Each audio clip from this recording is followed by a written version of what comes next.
folks, live here at Free Admissions. This is the Gym Crashers with me, Joey the Bull, Dondo, and Mathias Narducci. I am impressed. He I got that right. And you said it perfectly. Narducci. I like it. Like a cannoli. It's a holy cannoli. Ravioli. Chef Boyardee. Now you're being racial. Well, you know. How are you today, Matthias? I'm doing pretty well, thank you. Right. I thought you were going to come in with a beatbox, but it's all good. Oh, all right. There he is. This guy, dude. Yeah, 1, 2, 2, check 1, 2. Matthias in the house singing the blues. That must have been your time in New York, dude. Spitting game like that. Bro, no, that comes from the 80s. Yeah? I've been doing that since the 80s. Yeah. So the 80s in Sherman Oaks, breakdancing? Yep, breakdancing. Exactly. Breakdancing, beatboxing. Right on. Yeah, going back to BC Boys and all that. Yeah. Cool. Run DMC, you know. Yeah. You grew up in the 80s? I did. I was into a about. whole different kind of music, but I listened to that as well. Yeah, I listen to all of it. Yeah. All of it. The whole spectrum. Yeah. It's kind of like the flavors of the world. You know what I mean? Yes, exactly. You don't want to eat one thing. Yeah. Well, we were dominated by Michael and Prince, right? Yeah, that's for sure. And then Run DMC and all that. So just got to go with the times. That's a fact. And now they're gone. This seems to be the year of people being gone. Right? Isn't that crazy? I don't right? like it. There's only like 2 of the DMCs left, right? Yeah. Eddie Van Halen's gone. Yeah. Alex Trebek. Just a couple days ago, right? Oh, man. Sean Connery right before that. Sean Connery, yeah. Yeah, exactly. Unbelievable. Like people we grew up with. Yeah. Yeah. Okay. 2020, Start dude. positive. Yeah. You know what the scary thing is? 2020, everything's supposed to be clear, and it couldn't be more blurry. Yeah, it's not. Oh, That's nice. a weird thing, right? Maybe in hindsight it'll become clear, but man. Yeah, hopefully 2021 will be clear. It's funky, yeah. You're yeah, right about that. That's interesting. That's a very good point. I never thought We're only a about couple months out, barely 2 months out, so 2021's on the horizon. We're looking forward to brighter things. that. Yes, oh my goodness gracious. Yeah. They bring up a possibility of a 90% working vaccine today. I don't know if you heard that. Interesting. From Pfizer. Yeah. Free for Americans. You guys all take it and let me know how you feel. Well, I'll too. take Yeah, it. exactly. Yeah. It's like getting a new I'll opt out. iPhone. It makes me nervous. Get all the bugs out. You know, yeah, I'll opt out. Oh, If it makes me grow a tail, I'll still take it. To clear it. Maybe it'll help you, Joe. Maybe something in there will come out. It'll be like an exorcist. We're trying to keep this a G-rated show. Well, I didn't talk about how it would get in there. Okay, just make that clear. Because that could be very different. We have Matthias with us. Yeah. Narducci in the house. The man is a therapeutic, neuromuscular therapist. There we go. Exactly. I almost had the terminology down. I was listening very intently. Yes, very close. So basically what that is, just so you know, it's working with the muscular system and just reintegrating the nerves into the muscular system so the muscles got some strength and increased range of motion within the joints and stability. Okay. So it's kind of like if you think about it, like when you walk on ice, Mhm. right? You kind of small steps, or like older people, right? There's instability right there. We want to be able to. I don't want people slipping on the ice, but they slide. Boom, they're stable. They're able to come back up without ripping muscles. So. Got it. So I have 3 discs out. C5, C6, C7. Okay.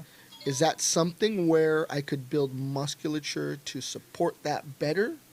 Or is that something where reconstruction has? Because I've been told I need to have it fused together. So with what I do is I'm actually checking the muscular system, checking with muscle tests, and then I'm actually palpating these muscles and sending the brain signal right into the muscle so it can be stability. So for you, I don't know if they're compressed. They were compressed. They're not so bad anymore. My arm used to just fall. I ride a Harley. I'd be driving with one arm because it would just fall. Wow. You Yeah. couldn't even hold on. Yeah. Well, so one's good. what I'm doing is increasing the surface area of wear. So let the muscular system control the bones. Got it. All right. And that's what I'm doing. So yes, I've helped people not Strength. get fusions and all that stuff. That's really cool. So yeah. So we could talk about That's that. magic. Yes, we're Yeah. going to talk. I know that we have a lot to talk about. But it's a lot. It's the whole body. Yeah. I mean, something for you. I've worked on people where fix their neck through something in their toe. So the whole body. That's an works interesting thing, and that's what I hear too. And sometimes you're having pain, but it's not what you think it is. It's caused by something else going Exactly. Treat the cause. Okay. Exactly. Treat the cause. That's why you're talking about this vaccine. Yeah. Treat the bloody cause. Right. Don't just give them a Yeah. placebo or whatever. Yes. Sheesh. Yeah. Well, the 1%ers that are getting it or whatever it is, I don't know. Yeah. Yeah. Hate to get political, but it is what it is. Exactly. You know? Yeah. So what brings you to this line of work? I mean, growing up in Sherman Oaks, we talked about this, Sherman Oaks High? Well, Notre Dame High School in Notre Sherman Dame. Oaks. Oh, gotcha. Yeah, Notre Dame. That's crazy. Notre Dame. So I grew up in the Valley Boy, Right full on. on like 80s. You know. Oh, and it was back then, too. Yeah, totally. Like, that was totally. when the whole The speech Valley thing- Girl yeah, and yeah, all that yeah, stuff. Yeah, Nicolas exactly. Cage movie, that's all where I'm that. from. Right? That's where I'm from. Fast Times at Ridgemont High. Nicolas Cage. Yeah, exactly. Fast Times at Ridgemont High. All that stuff. Played football growing up. Went to Pierce Junior College. Played football there because I wasn't the biggest guy. I just wanted to play. I beg to differ because I saw pictures earlier. And if you saw the neck on Mathias, Yeah. I see like pro wrestlers like yoked. I'm like, oh my god, you did play rugby. I did. So after junior college, I got recruited to play football at Division III school, Occidental, out in Eagle Rock, and I literally saw somebody tossing a rugby ball around, and I said, in the off season, I'm going to play that to stay in shape. Little did I know, you would kind of just use football to stay in shape for rugby because rugby's pretty intense. Yeah. Transferred schools to San Jose State, started playing rugby, and just within. I played 4 games there and then came down for the summer, and even that summer I was already getting looked at to play overseas. So this is probably early 90s, right? Or late 80s? 94, yeah, Okay, exactly. early 90s. Mid. Okay. Yeah, exactly.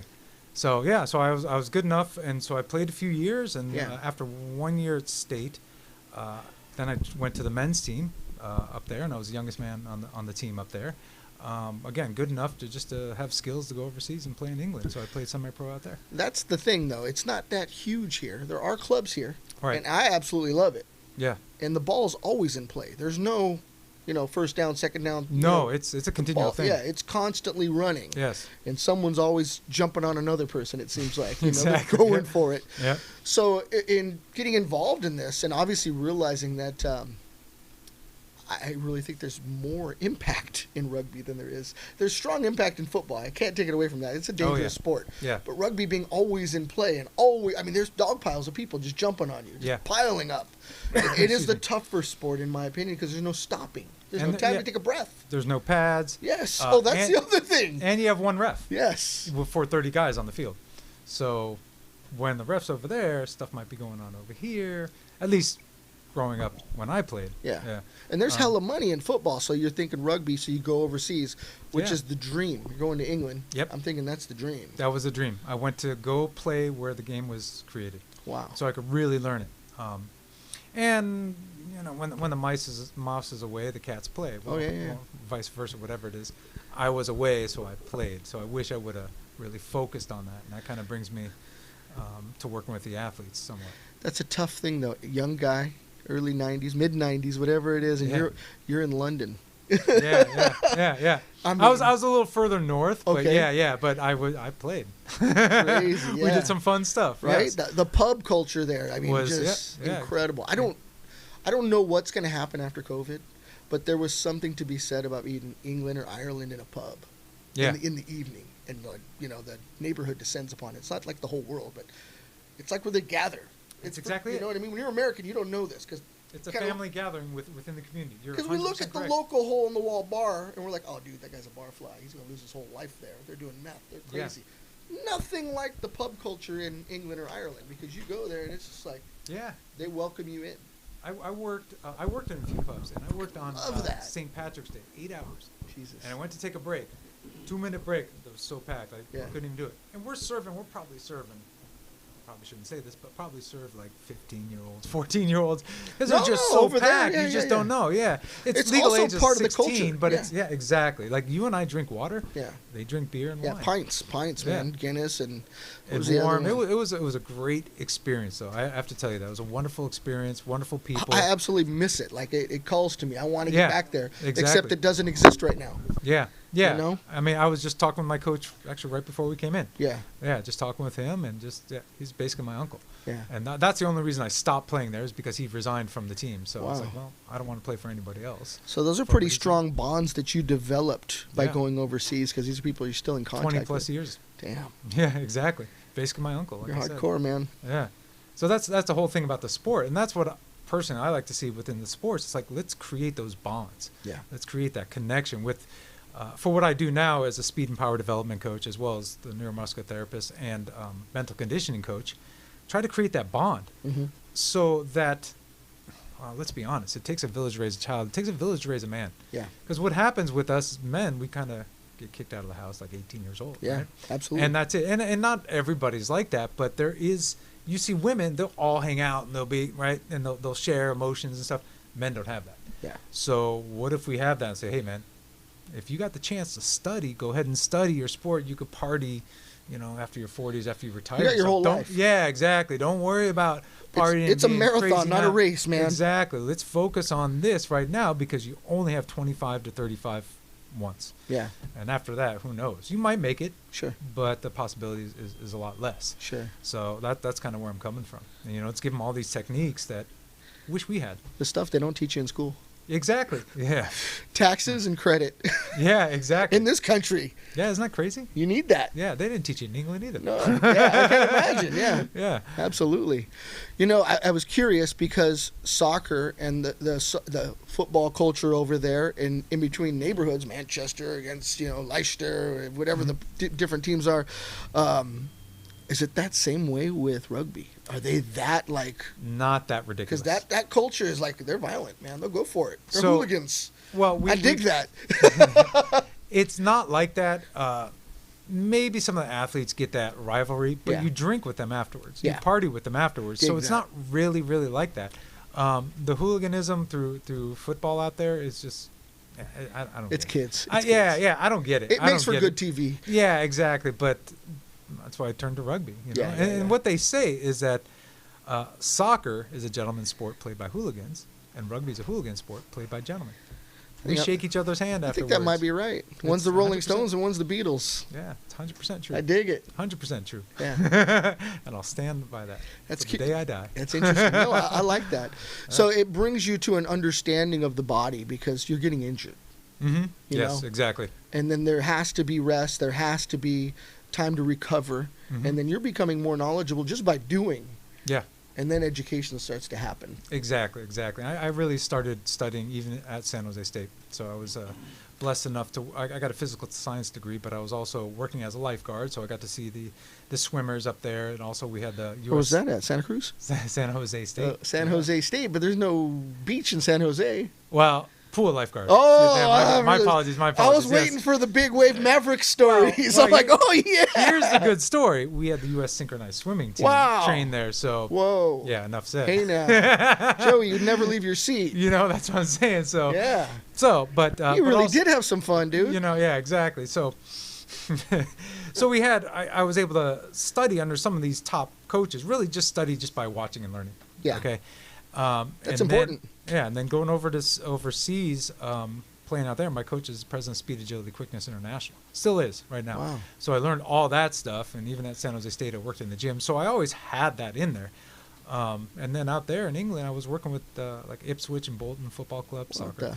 It's Yeah. huge. Yeah. So doing that, and then going to New York. and- These are some doors that don't open for regular people. So clearly you're physically gifted because you're not huge and you're playing against monsters, I Mhm. imagine. Yeah. So you're quick. Quick, but it's interesting. I was using this phrase this morning: blood in the eyes. Okay. You got to have. There's got to be some cog Yeah. missing there, Yeah, right? yeah. Anything And- with impact, absolutely. Right, and I'm sure you've heard this growing up out here. It doesn't matter the size of the dog in the fight; it matters the size of the fight in the dog. And so that's kind of what I live by. Yeah. Especially like football, you put the pads on. Okay, it doesn't matter how big you are. We got pads. I'm going to fly up and hit you. Well, rugby's the same thing. You kind of do that once, put your head in front once. Yeah. You learn. My fourth game, fractured my jaw. A few years later, broke my shoulder because I'm hitting a guy. Yeah. I think I broke his hip too. And there's no pads. Yeah, You're just going for it. just slammed Bone on in that bone. guy, busted the shoulder. I think I busted his hip because when I look back, he was rolling on the ground too. Oh. Can I ask a quick Please, question? get on it, Joe. Yeah. So like NFL with Yeah. the helmets nowadays, a lot of concussion problems. People that go crazy want to off of themselves. You think if we ever switch over to rugby style helmets, that would probably cause less concussions? So first, yes. So I heard that study before. For one, rugby usually doesn't wear helmets. They wear what's called the scrum cap. So it's padding. So I understand what you're saying. Actually, high schools are doing that for 7-on-7. So you'll see the high schools around here. Go to your high school like during the spring if they have it. And the kids will be wearing the helmets. We call them scrum caps. I think they look kind of goofy, but that's me. So they'll wear those. I think that'll be good, but you still got the shoulder pads, which is a hard plastic. You know, I don't know if you guys played football, right? Yeah. So even if you do that, boom, you're going to get hit something. And so my thought is, did you guys play football? Yeah. Right. And you remember Hell Week did it all. They kicked me off for being a hippie. Hair down to my waist. So you're gonna have to get a haircut. I'm like, well, I guess I'm not playing. Yeah, right. our coach did it. Okay, I guess that's what my hair is now. Thanks, coach. Now everybody's got long hair in the NFL. Yeah, exactly. It robbed me. Exactly. But I think, remember those exoskeletons? They were little, like the white pad that was underneath the shoulder pads. Mm-hmm. I think if they wear something like that, maybe a little bit thicker, and take away the helmets or the scrum caps like you mentioned, I think that would help a lot. And the Seattle Seahawks would turn to rugby and learn how to tackle from them. 100%. Yeah. Interesting. So, and they're pretty studly, I think. What is the English opinion of American football coming from rugby people? They dig it or they think it's kind of crazy? Okay, so first of all, they think they're kind of soft. Yeah. That's what I assume. But they like the sport. Okay. They do think, you guys are soft. And like, why do you guys wear pads? I said, well, that's why I'm over here playing rugby. I don't need to wear the pads. I like this. Like, they were asking me these questions. Sure. Like it's your thing. Yeah. This is my thing. I love football, but that's why I'm here. So they think it's soft, but they do like the sport. That's cool. And you can see that over the past however many years they've been doing games in London. Yeah. Right. It's so important, and I don't know that people realize this, but as men, we're coming from being cavemen at one point in history, that we need to have that grind, even as 50-year-old men. Yeah. If you don't, the estrogen will explode inside of you, and then you go the other direction. I really believe that. Yeah. If you're not with the grind, you're going to go the other direction. Exactly. I was just talking with Rage this morning. We were talking to the guys like, look, you just don't understand, because the guys we work with are 20 up to 27, and then Troop's probably the eldest. My bad, Troop. Sorry, Troop, but you're getting there, Troop. Love you, brother. But still young compared to us. But I was saying, look, like, you guys don't understand. Like, Rage and I, we had to kind of stop. My injuries, his injury. You don't realize what it is. Life altering. I'm 12 years out, retired, and do I want to play? Heck yeah. Yeah. Body's not as big. Yeah. And I know there might be some issues, but the intensity is still there. Yeah. I mean, I'll take somebody down, but bam, there goes something. I want to play some old man ball with you. You said it's going to happen. I'm going to get out there. That'd be cool. All right. You be the mascot or what? Yeah. Hey. It's from a guy with redwoods for ankles. You won't tackle him, though. That's the thing. Well, I think I could double leg him. We'll have to put this on camera. There you go. Yes. Ankle lock him. No, I don't think it. You can't live off both. You can live off one. Joey knows enough to sprawl on someone. That's the problem. Yeah. Oh, there's a competition every week with Joey. He's got a taco competition. I got a ball. Yeah. I saw soft Joey pads. has a ball. I got a ball in the truck. Let's bring the cameras outside live right now. Right? See if We'll bring the rugby ball. See if you can tackle him. Okay. I'm down. If you get hurt, it's not my fault. We could do this. There's no wheelchair Joey access has to a this ball building. too, just one. Yeah, we're PG right now, bro. That was PG. I didn't call it another word. I could have used your language, but it is just that. It is just a little bit of pigskin. God bless me with one. That was it. It still works. That's all that matters. That's it. Yeah, that's a fact. That's a fact. All that matters, right? Yes. Valid question, though, Joe, because concussions are such an issue, and with impact sports such as football, rugby, fighting. And you know what's interesting? We hear about this, and I talk about this quite a bit. We hear about the concussions, but where do we hear them from? The pros. Yeah. Now think about all the guys that played in college that didn't make pro. Yeah. Right? All the walk-ons in college. Now let's even take a step backwards. All the guys that played in high school that didn't even go to junior college or college. What about all those guys? I remember a guy I played with, and coach had me move from running, and I was linebacker. I didn't care about offense, really. I just wanted to hit. So he moved me from running back as like third string into offensive line just because the second string guy was gone. I saw him. I was like, man, where you been the past month? He's like, remember that hit we did in practice? You gave me a concussion. I was like, oh, really? That's why I had that headache. I have a dent in the back of my head because I caught a football and then hit a bumper on the back of my head. And I know I was concussed. I continued to just go through headaches and throwing up, and Have your bell rung. it was exactly. Back in the day, yeah. You just had well, your bell that rung, was what I was getting at, is that my mom didn't even care. But Yeah. then years later, she goes, "Why does your head look like that?" I had it all shaved down. You remember that? I'm all, I asked you, and I said concussion. You said, "Now you're fine. Walk it off." Walk it off. This is Yeah, my mom. exactly. You know what I mean? Get a drink of water. You know what I mean? I mean, we had like 2-week-long headaches. Yes. Do you remember that? Oh. Yeah. So when he said that concussion, that was like the first time I ever heard anybody. I was like, oh, I didn't know I gave you my bad. Just Crazy. had your bell rung, son. Go Yes. out there, That's what basically it. Go Yeah. out there and go to the next play. Yeah. That's it. Yeah. Yeah. Hey. Here's some water. Yeah. You know, drink some water. Drink the And water. go If back you out. really feel bad, they'll give you an orange. Yeah, exactly. Yeah. Get the hell back out there. If they have them. That's if right. they have them. In Southern California, last week of August, first week of September, hottest time of the year, Hot and as they heck. call it Hell Week. You put on your gear for the first time because you've been screwing off all summer, Mm-hmm. and now you're running plays. You're running into guys twice your size, and Yep. people are dying now, but not so much then. But I wonder if it's because of supplements. I hate to say that, but it's Yeah, happening on could be. fields. Could be. There's some kids that I hear a story every year. You see on the news like, "Whoa, Hell Week happened again. Someone dropped." Yeah. Well, it's that's the reason why Rip Fuel a long time ago had Yes. to change their I heard vitamin that. chemicals because a lot of kids young It's were funny taking you remember like, that. Yes, there were was taking like 6 of these Ephedra. things, and they would get heart attacks. I think it was Yeah. Ephedra and Rip And Fuel. now and because of them, they changed it. And it pissed me off because I was using that when I was boxing, and Ah. it gave me a little extra energy. But these young kids wind up taking too much and ruined everything. Well, you're Ruined also it for all of us, dehydrated. yeah. Yeah, you get dehydrated and you're done. And they But don't know obviously they didn't know that. But yeah, when we were growing up, I remember kids like north end of the valley, San Fernando area, totally passing out. Yeah. Like coaches back in our day didn't give water Yeah. and stuff like No. that. Like water break. Yeah. You guys need to earn Yeah, that all the stuff. coaches were drunk. Right? You know, like you need to earn that It's stuff. actually true. Most of the coaches were drunk. Actually, the coaches now, I know a couple. we had a coach, and oh man, he had us do all these like sprints. Sure. And I totally remember. We were all on our pads, and one of our boys was like, "Oh, coach, I'm gonna throw up." He put his hand down there. This is old school Oh. coach. Throw up in my hand, and I Oh. could swear to you, I think all of us, all like 70 guys, were like telepathically, please throw up in his hand, please. He didn't. But, oh my god. And that guy, we were talking earlier about some of the NFL guys I coach. That coach ended up coaching these guys in high school.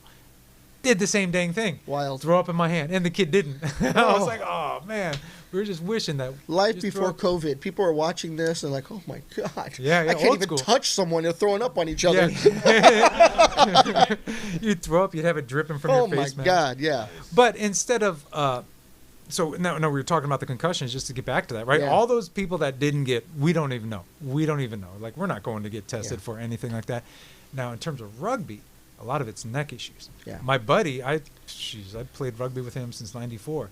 Squish, every time he Oh. rotates his neck. Every time. And I do therapy on him and stuff like that. Yeah. Yeah. Squish. There's a lot of stuff. I mean, mine will all the time. I remember starting jujitsu more than a decade ago, and one of my questions after a real good beating, which happened often, was, are there a lot of back injuries in this? Like, no, you just build up. You'll be okay. And that's what I was Interesting. told. And I'm not a big guy, so you're always going against bigger guys. Yeah. And that's what my instructor told me. Nah, your muscles will build up. You'll be fine. We don't really have those issues. Bastard. Yeah. You suffer from them in a way that you'll never imagine. Yes. Yeah. And nerve damage is pain that you could never, ever, you can't compare it to anything else. yeah. It's Oh, like yeah. a toothache, but everywhere else. Everywhere. know? Yeah, and it just travels. Oh, Yeah, my God. Yeah. Ever have a lower back issue? Pff, everything shuts down. Yeah. Yeah. And I hear, I mean, we've heard the terms. For when we were younger, we called them older guys. They said, oh, sciatica, and, all Yeah. these things. And you're like, these things are realities now Yeah. to a lot of people that I know. Yeah. And some of them are not active. They literally sat in a chair and got it. Yeah. Exactly. Wild. Exactly. And again, that's where I come from is the biomechanics, studying those forces and understanding what to do, and then just fixing the body with that too. Okay. So I could do that for anybody. That's Yeah. a great thing. You mentioned so there's recovery, of course, but the mental aspect is a whole other portion of what you've learned and what you're putting into play. Yes. Tell me about that and how you prepare people for what game they're involved in. So first of all, we have to come at them with the why. Like, why are you here? What's your goal? What are you doing? So that's and anybody in any sales, you have to get that emotional need, right? So that's basically it. So you're trying to sell yourself, let's just say, to an NFL team. But why are you here? Because I want to, right? And we got to figure out that why. So that's basically it. And then we got to start really diving deep, and we got to clear the clutter. What I mean by the clutter is we have to be able to separate home life from training life, from work life, from girlfriend or boyfriend or whatever, okay, or school life and all that stuff. And having coached multiple different sports, mainly rugby and track, but I've also done, obviously work with MMA and the boxers too. We have to be able to separate that. And the one that actually has probably the biggest mental mind screw up is track, because that's the only sport where the males and females train together. Oh, it's rough. Right. And so you got these high school kids, even the college guys. You know, Yeah. you got the girl over there and the guys over Oh, there. it would be me in 6th grade. You know? I was already in trouble. Right. So Put me in the same room, forget it. So it really is all about your why, and you got to stay focused on that. Yeah. And you got to really look at that as, okay, when you're putting your shoes on, what are you thinking about? Is your why stronger than you putting your shoes on or you brushing your teeth? Because if it is, you'll get to your goal. And I'll tell you, I've done it. I've written it down. I've written my story, and I got to where I wanted to go. That's amazing, and broken down into those terms, I can see where I went in the wrong direction a whole lot. But, you know, Because if you're not thinking about it, it's so easy to follow. and what is society today? Yeah. Right. So we got all this stuff on the TV. Oh, there's more internet. clutter than ever. You know, and like I said, I've worked with Islanders, some international teams that. One team, actually, they got the Rugby League World Cup coming up next year. I prepared the plan for them to finish in the semifinals this past Rugby League World Cup in 2017. Every kid, a lot of these kids I work with, they don't have shoes for rugby, but they have a phone. Mm-hmm. So all this stuff that we're getting, all this information, whether it's positive or not so positive, it's right there. As Yeah. opposed to, are you watching your game? Are you studying? Use that as your tool to be able to enhance yourself, to be on the national team, to be in the Olympics. Mm-hmm. But they don't do that. They do that. We were talking earlier about the Instagram and Facebook and stuff like that. Sure. Like, well, no, they'd rather do that. Well, why don't you take the time to actually look at what you're supposed to be? We didn't have that. We Yeah. had VHS tapes. Yeah. Anybody that knows that, you Yeah. guys will understand. I was blessed. My coach gave me one in the 1995 Rugby World Cup. Well, there was 3 games on it. And I just watched it over and over and over, some of the best in the world. But nowadays, they don't do that stuff. It's Everything's very interesting. quick. Everything's so quick that you get now. Everything's immediate. And we got to stay so focused, because once Yeah. that thing comes, Yeah. right, like you were mentioning, Adam, that, hey, I use this for business, but then people go, boom, boom, and Yeah. they're off on a tangent. Wait, is that in line with your goal by following this Instagram girl or whatever? Yeah. Probably not. Right? We have a business meeting. We're all looking at our phones. Same thing, Yeah. Yeah. right? Instead of staying in the moment. And, Yeah. and think about this. If we're out to dinner, how many people have their phones out and they're staring at the Everybody. phones? Like, I leave mine in the car. Like, Yeah. wait a minute, I'm here with you at the moment. Yeah. That's That's a all, yeah. conscious thing everybody needs to kind of get back to. Yeah, exactly. You know? Yeah, 100%. And it's, I think that's one of the ways we're going to actually overcome all of this that's going on in the world is Sure. once we just put that stuff down and say, hey, how are you? Yeah. That type of thing. And we actually get down to the connection and the brass tacks behind it. No, literally, how are you, man? What's going on with your True. life? True. It should run its course because there's so much fake, not real, whatever you want to call people's posts, that they're going to come to terms with reality at some point, Mhm. and then they're going to be over it. Yeah. Because other people aren't watching. They're like, yeah, that's not real. We get it. You know what I mean? Yeah, exactly. And that's why you tune it off, is because you know it's...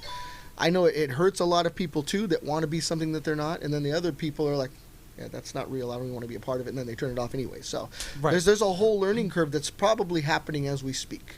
Because people learn. I think you're 100% correct. You know? And it's, God, the way I look at it is it just personally fills my mind with stuff. Yeah. And that stuff, that clutter, will get in the way of other things. Mm-hmm. Okay, and those other things are more important to me than the stuff I can put in my brain. Sure. You know, with all the junk and stuff that we'll look on Instagram or Facebook. That's why I took it off my phone. Still have the accounts, but I took it off my phone. I hear you. I can see that there's a portion of people that live for attainment, Mhm. and they're acquiring things, and this is what they put their conscious efforts towards, is these Right. things, and then they show what those things are. Mhm. But there's other people that live for accomplishment, Right. and there's certain milestones and things that they want to accomplish in the short term that lead to long term, and you can kind of see that growth. Exactly. And there's two very different people. Yeah. But you can tell the attainment person versus the accomplishment person. And the accomplishment person dies with everything that they built up. But you can attain everything in the world and lose it the moment you're out of here, because Right. you ain't taking it with you. Exactly. 'Cause they need to learn that, What's you know? more fulfilling? Yeah, well, Like, better be accomplished, in my opinion. You know yes, what I mean? yes. And that's the thing I think that we as society is going through. Maybe not right now, but everybody's about getting the attainment as opposed to your accomplishments. You know, what's more important? You know, oh, we got to get the money because you got to support. Well, what about the fact that we help this person achieve their goal, or X amount of people achieve their goal? That's huge. Wow, that is huge, right? Yeah. Because what does that do for them? And then the trickle-down effect to their kids or family members. Not only that, but how they feel towards you, right? That's the other thing, yes. You're not only affecting them in their lives, but then how they feel towards you and that admiration. Hopefully, they can help somebody else. Yep, in that pay it same forward. scenario. Exactly, pay it forward somehow, It's a some way. Very good thing, man. Yeah, exactly, and that's kind of where I come from. Yeah. You know, be the man we wanted in our lives. Yeah. Right. You know, Important. the mentor, if you will. Yeah. And again, now that comes right back down to the why aspect, right? Because that's me. I would like that. Well, what if we can help that young gentleman get to his goal? Mm-hmm. Mind blowing. That would be so cool. Yeah. That's You it. know, and here are the tools that I've learned over the years, and then we incorporate your tools Mm-hmm. and we make it your own. That's great. I Yeah. mean, that's what society does need. So Mm-hmm. it's good to know that people are thinking about this. So I Takes a admire village you to for raise that. a man. Yeah. It's a village to raise a man. A village of good people too, I hope. Yes. Yeah, exactly. Of course. know? Yes. So the mental aspect, a big part of the game, but then you also speak of speed, agility, endurance. Mm-hmm. You're also teaching that. Yes. Now that's a whole different thing. That's body mechanics and Mhm. muscle memory. And what are you doing that's new and different in that approach? Because I'm sure you saw it back in the day for rugby, Mhm. but we're in a very new world right now. Yes. So I've been also blessed to study under some of the world's top track and field coaches, from USA to the UK. So what I do, and studying the mechanics of the body, I'll actually put the person in the specific position to achieve the most efficient movements in terms of speed. Okay, and that doesn't matter what the sport is. Sure. But sports are milliseconds and millimeters, Mhm. right? So I'll actually adjust that little millimeter, and I could see it while they're running or whatever it is. I could actually see it, and so that's how I'll adjust. I teach them first. I teach them the mechanics. I don't care if it's a 6-year-old, 16-year-old, 26-year-old. I teach them all the same way. The Olympians all the way down to the kids. It's the same exact thing, and I teach them body mechanics. First of all, if it's a 6-year-old, that's great. So maybe they'll start studying kinesiology or something like that later on down the line. So I teach them all that. I put their body in a position. Now, how do you feel? Because what does it come down to? All comes about feeling, right? So then I go from there and start just maximizing their mechanics and their strength and their power in the weight room and outside of the weight room, and just keep going on that and just have a nice foundation. So the guys that I've worked with for a while, I don't actually have to say too much. Say, wait a minute, tilt your chin in. Oh yeah, I do feel better. Huh. And that's literally, I mean, seriously, that's the difference between a 4.6 and a like high 4.4, 4.5 and a 40-yard dash. For those people that don't know, Yeah. that's 40 40-yard dash. They 4.5, 4.4 is very fast. I think it's all relatable. I mean, we all saw the Jamaican bobsled team. They could run, so they Yeah, could get that bobsled going. exactly. So it's same thing. Boxing is footwork. Yeah, You know? exactly. And it's the same mechanics. I've worked with the national team down in Fiji. They're national boxers. Same mechanics, Mhm. same mental conditioning too. So you got to really put that in there. You know, you also kind of got to cut out the language aspect. You got to say, well, because I don't really speak Fijian, but I got to Sure. figure it out for you. Yeah. And so we got to, sign language it a little bit. Yeah. But yeah, it works. Use coconuts. Yeah, they do have a lot of coconuts. I'm sure they do. Yeah. How's their rugby team in Fiji? Rugby team's awesome. Yeah. Rugby team is awesome. Now, they had a pretty good showing at the last World Cup last year, 2019.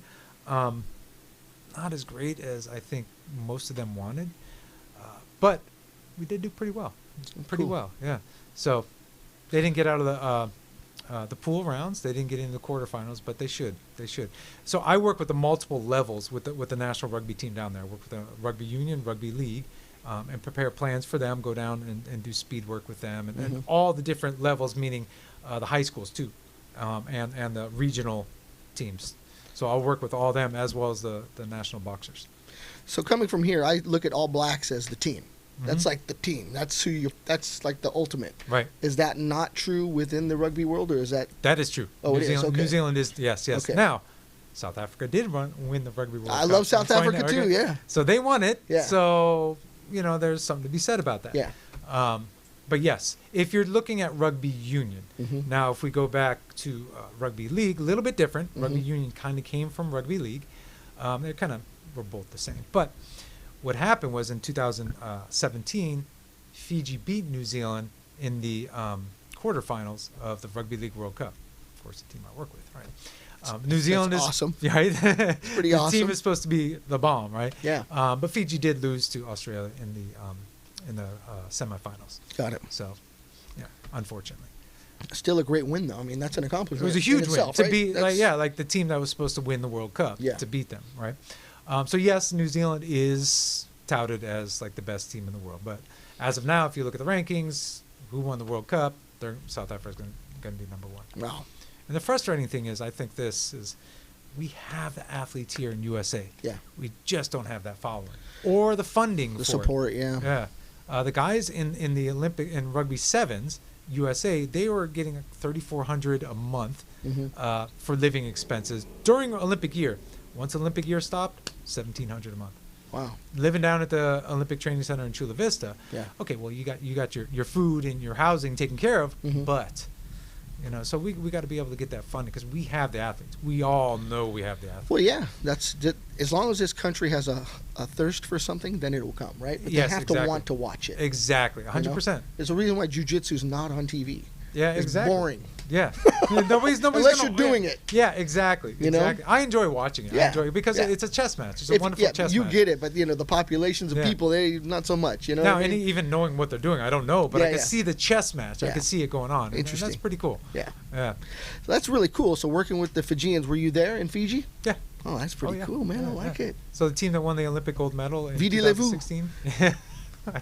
That was French. I think you're thinking. No, Vidi Levu's the island. Oh, Viti Levu. Yeah, there you go. Oh, I don't I was say like, it right. wait, I was like, I'm not what? Fijian, but Yeah, Viti Levu. Pape is French. Yeah, say Yeah. Bula Vanaka. Yeah, there you go. That's it. Bula Bula, Vanaka. bula, bula. There you go. There, Everybody, that's all. Yeah, right when they that's greet you. Yep, yep. You drink the kava. Vanaka Real quick, Vanaka. speaking of Fijians, we actually have Adam Woods chiming in. Adam Woods Adam. is a Fijian, a kava drinking brother. Fijian. Bula Vanaka, Adam. Bula Vanaka. That's cool. Good for him. Yeah. Yeah. I don't know if he ever played rugby, but he should. It's in his culture, man. I That's would right. dig that, Yeah. right? Adam, if you're listening, you should play. All right. Wh- Call me up, man. We'll get you out Old there. man league. We'll get you, At buddy. the very least, we have to watch the World Cup with Yeah.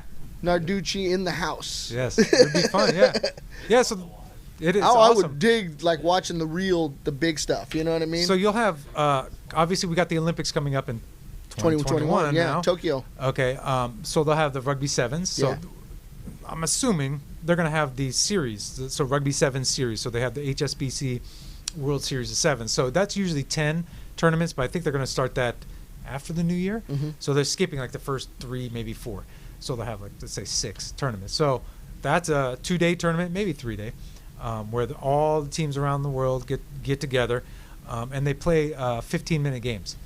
7-minute halves, 14-minute games. They're fast games. Fast games, yeah. So you get to see one after the other. So yeah, we'll have to get together. That's and cool, yeah. If it's showing, Hell yeah. Let's find a pub somewhere. Right? Yeah, exactly. Hopefully at and that then watch the time. Olympics, and then later that year Right? is the Rugby League World Cup. See? So that's going to be in England. It's gonna be a big year. There's your pubs right there. Yeah. And that's October 23rd through the 27th of November, 2021. 2021. Yep. out Man, in let's England. just hope that everything goes back. Yeah. It's just shutting down again right now. Yeah, I don't. Greece yeah. just shut down. Italy shut down. Parts of France are shut down. Yeah, I think England went back to lockdown. Yeah. So San Diego is going back to purple. they? Yeah. Okay. Even versus Fighting Championship, they just had to cancel their event. Yeah. Really? Like this coming weekend. Yeah. So Really? we're getting into another funky time. So I don't even Yeah. know. That's But those are 2 great events to look forward to. exactly. I got excited until I told myself, "Wow, that's like around the block." So I don't know. Yeah. But I don't know. Maybe things will get better. I'm hoping. Can't Well, do this forever. yeah, exactly. Exactly. know? I think if we just stay here, Yeah.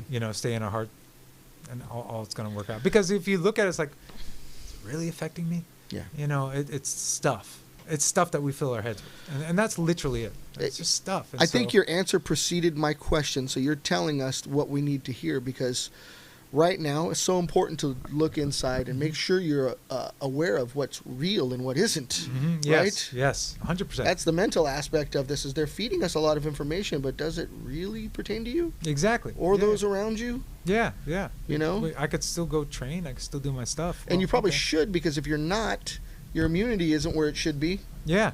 So I look at it like this. Look at people in my industry, health, fitness. We're going to get a lot of people coming up in the next year because people are going to say, wait a minute. If this is doing that much, I need to be healthy. Yeah. Yeah. And then the mental aspect, everybody being locked down, people's brains are going crazy. Yeah. And be calling me up left and right. Sure. Yeah. So. Well, especially since you are involved in so many aspects of the game itself. So the neuromuscular part of it, the speed, endurance part of it, agility, all that. And then, of course, the mental aspect. So I know they all go together, but usually there's one person that addresses. Exactly. But you're kind of a one-stop shop. You can Exactly. put it together, you know? Because when you look at it, let's just say I'm working with you and then you got to go to the chiropractor. Well, he doesn't communicate with the coach, right? And I'm your speed coach. Well, they don't usually communicate with the weight room coach. So the disconnect is there. So we need that connection, right? And so we need to be able to go, oh, so I know what he did out there on the track. I know what he did. Oh, he got this adjusted. Oh, I know what he's doing in the weight room. Oh, I know what his mindset is going. Yes, I do know his girlfriend broke up, or I do know he's about to get married, and I understand these are why these things are going like this, up and down, or they're rising, or whatever it is. But yeah, usually the people don't communicate.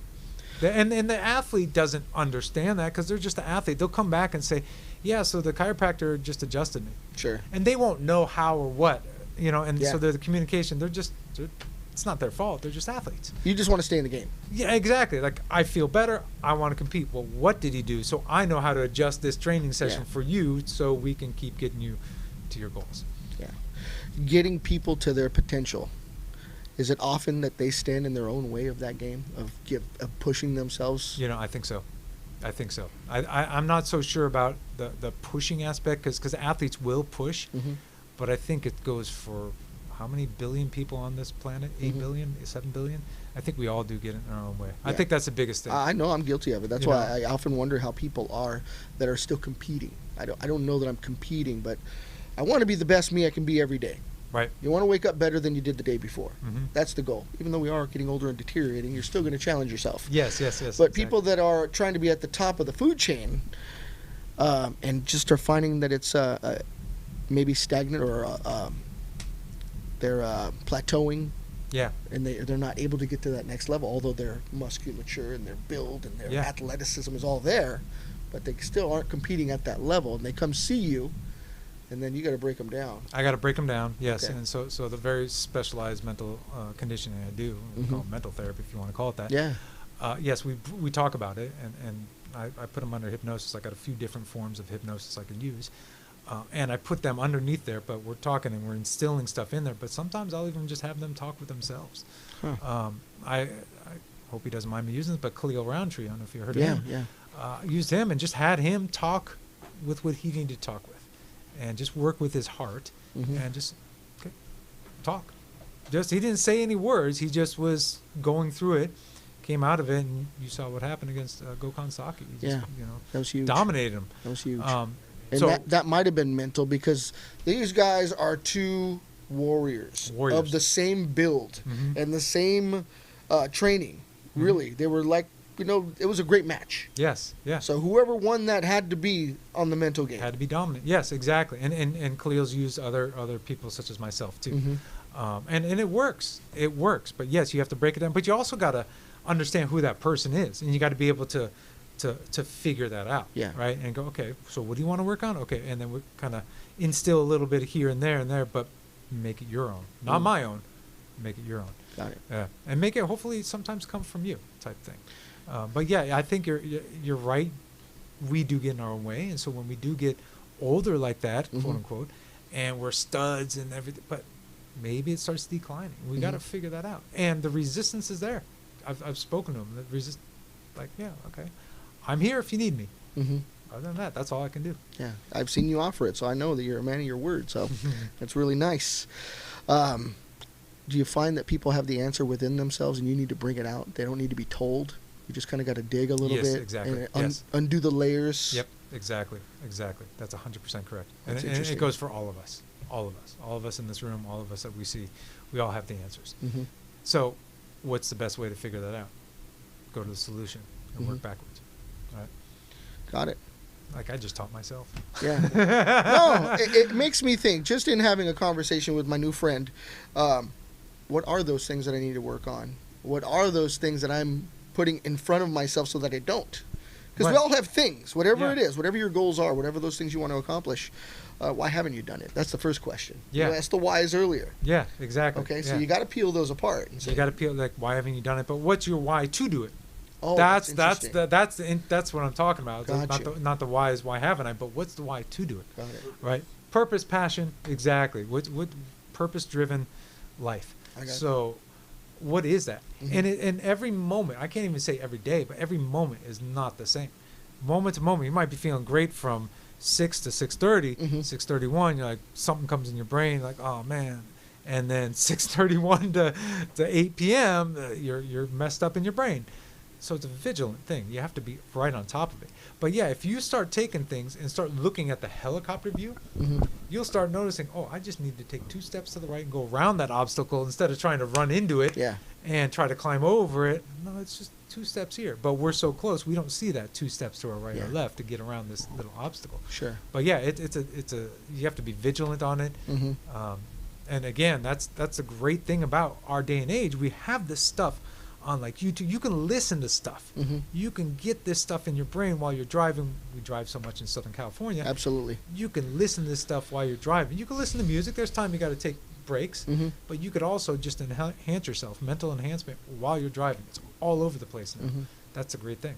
I think music too is kind of a therapeutic thing. Myself, you know, I it need it. definitely can be. Yeah, I need it, exactly. yeah. Exactly. I was thinking. I was listening to all my stuff today. I was like, wait, I gotta listen to some music. Yeah, Yeah, I just had to stop and just listen to music, and that's because very true. you get mental clutter. You can only digest so much. I think. Exactly. I think you're Maybe right. maybe other people not so much. You can take in a whole bunch, but I myself, I gotta do bits and pieces, so I digest it, Yes, exactly. put it into action, and then I can move forward. Because if I haven't done that, then I'm stepping on myself again. Exactly, exactly. And so that's where, like, if we were working together, I got to understand that, like, we got to Mhm. figure each other out. Okay, Mhm. it's mental. Okay, so he's got to work small. Mhm. So work on these 2 action steps, not these 5. Yeah. Work on these 2. Next week we'll work on number 3 and 4, and the week after maybe we'll touch 5. Yeah. Type thing. Yeah. So yeah. Our producer Robert often has ideas that are 10 steps away, and he's talking about the 10th step, and I still am digesting one. One. I'm like, can we get back to basics? Because you lost me about 10 seconds ago. Yeah, yeah. And exactly. he knows I'm just that way. I want to build a foundation, and he's already built the building. Yes, You yes. know? And I think that comes from where we were brought up, teaching, Mhm. right? The teacher goes through all this, and they're trying to get the whole class, Sure. right? And there's no offense to the teacher. They're trying to do the whole class, and there's 3, 4, 5 people like, whoa, I'm still on step 1, and you're jumping to step 10. The kids that are understanding step 10, like, this is great, cool. Hey, man, come on, pick it up. Well, so, yeah. That's an interesting thing, because some people are teachers that shouldn't be. Some people are coaches that shouldn't be. Mhm. Some people are born with those abilities. Mhm. And it seems, and from what I know, by encompassing the things that you do, that is more than is what is offered by the average Oh, yeah. strength and conditioning coach or mental coach. Yes. You know, so by having all those 3 aspects, boy, it seems like the right thing. So would people know how to seek you out with all of that skill that you have, or would they only approach you for one, not realizing, and then said, oh my God, you can help me with everything? Not realizing. Yeah. They'd approach not realizing. That's I mean, what I figured. even the businessmen I work with, Mhm. like they hired me for just personal training. Mhm. Oh wait, you do this great therapy. Oh, my shoulder doesn't hurt. Oh, and you are kind of mental conditioning me. Mhm. Okay, cool. And I'll even add with them. I'll even add some sort of meditation. And they're like, wow, that felt good. This really got me centered, because they have, especially now, they're in front of the computer for however long. Yeah. I'm going Right. blind from it. Right, exactly. But these guys, even before that, like, I need energy and power just to get through the day, so I have it when I come back to my family. Mhm. That energy and power. Sure. So you got to incorporate those things, and you have Mhm. to realize that, again, like we talked about, it's got to be individual. Got it. Got You it. got to understand who that person is and what they're doing, and if they can do their homework. Mhm. Oftentimes they don't.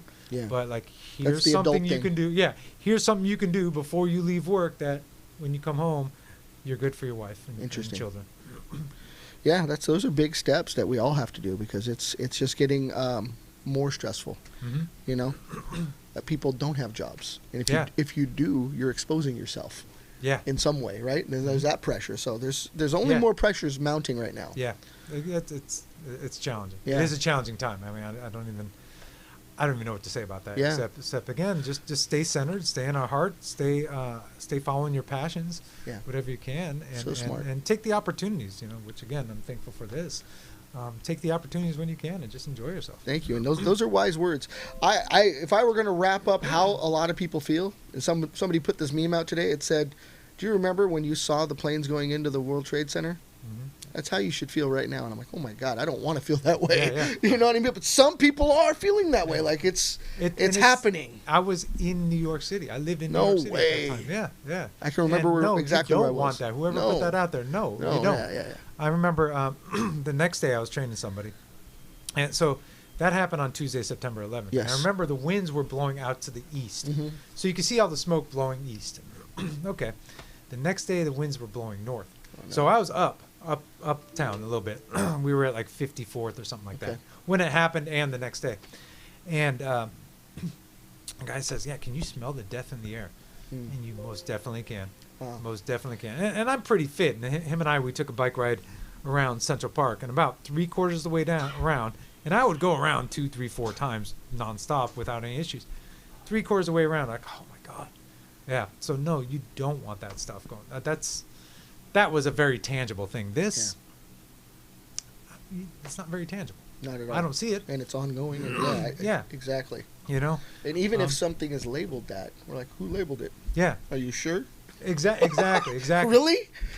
I saw smoke. Yeah. Whether it was, Exactly. conspiracy or not, I Yeah. saw the smoke at World Trade Center. Yeah. I smelt it. I was Sure, there. sure. We saw people crying. Okay, fair enough. Yeah. But no, you don't want that. Whoever said that, Yeah. I apologize. I disagree. Yeah. No, I do too. That was an interesting thing that people are starting to look at that and make comparisons. No comparison. There's none. That None. was an Like, instant. It was that was almost an instant. done. Yes, exactly. You know what I mean? And this is lingering. This is into lingering. This into is a new year. From my understanding, this is just like the flu.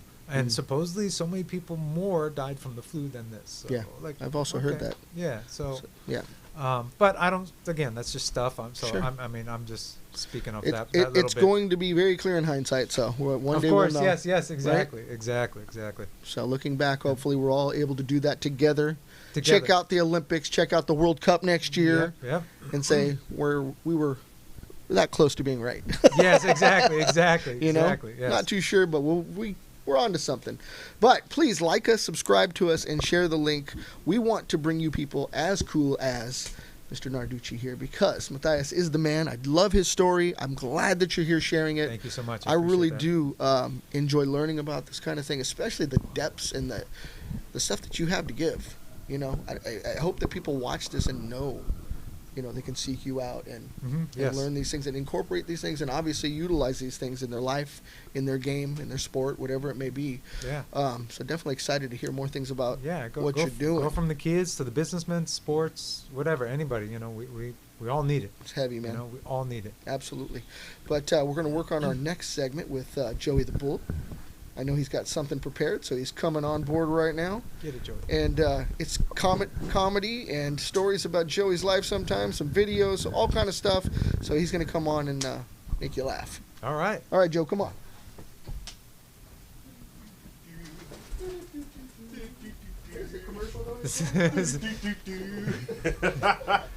Yes. Were you just doing like the Johnny Carson theme Yeah. song today? You know, I was, I look at some of your videos and some of the stuff where you train the guys to go, like boom, Yes. boom, and then keep your toes up and keep the heels and keep going. Dude, that's just nuts, bro. I can see myself doing that for maybe like 2 seconds and I'm done. I'm throwing up all over the place. I can get you to 4 seconds. That's good. That's just amazing. Just amazing. So how you doing? I'm doing all right, thank you. Great. I know before the show we talked about, doing everything from like rugby. Like I always wanted to do rugby. I think I'm the pretty size. I'm a big guy, big guy. So, but what I love about rugby too was like the traditional haka. Yes. And I actually got a video feed of one of the haka. I think it was All Blacks versus. And it's a team, folks. That's what a rugby team's called. And then they're going against. They gotta know that, Joe. Well, a lot of people don't know that. Yeah, that's 100% correct. A lot of people don't know that. A lot of people. What are you talking about? You're talking about me. I used to have a shirt. It said New Zealand All Blacks, and people what? It's like no, that's the name of their national team. That's just what they call it. Relax. So we got a quick. If we put the sound up a little bit. Oh hey, that's Tonga. And I've worked with Tonga up there too. Oh, really? Yes, I've worked with the national rugby team. And in Tonga. this, It looks like them at least. I mean, this stuff pumps me up, man. I mean, just when these guys Me get. too. I mean, I know the audio feed, the audience can hear it. I don't think we can hear the audio feed too much here. And that would put some fear in somebody's eyes. If you didn't know what the hell was going on, you're standing across the way. Like, I mean, I would love to learn this just on my own. Yeah. Like, if somebody was trying to approach me, trying to start some trouble, I think I'll bust up with that and just freak them out. It is most definitely intense. Yeah. I mean, yes, I've always wanted to do it, but I've always wanted to play against a team that would do that. Yeah. Because I know myself. That's just crazy. Yeah, that's Wales. That's not the team after. Yeah. I mean, but a lot of these guys, I mean, they have long. I can do. Look at that tongue. I got a long tongue too. So. The shot caller, he's the cool guy. Yeah. I don't know what they call his title, but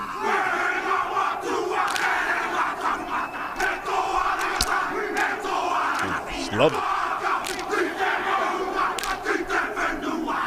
Like, I want to play this every morning when I wake up. This will pump me up. This will actually like get my day going. Yes. Like, instead of coffee, I'll just listen to this right here.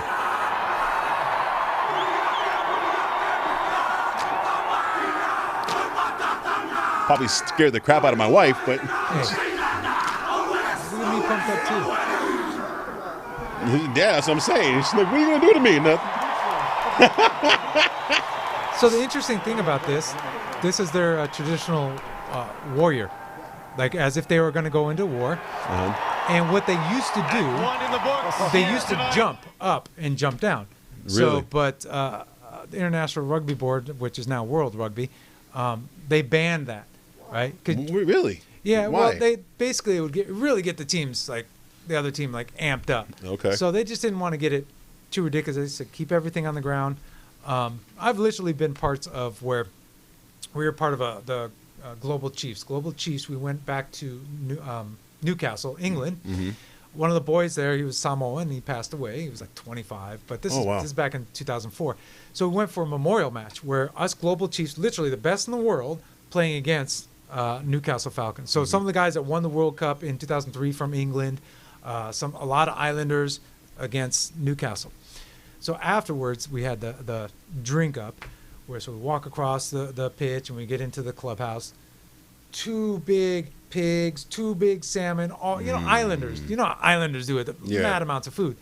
So all the players get to eat first, and so we're all there, and everybody's there having a good time, drinking, eating. And what they did, they had a bunch of people from different, like some from Tonga, some from Cook Islands, some from Fiji, some from New Zealand, some from Samoa. Probably about from here to where you are, probably 6-8 feet.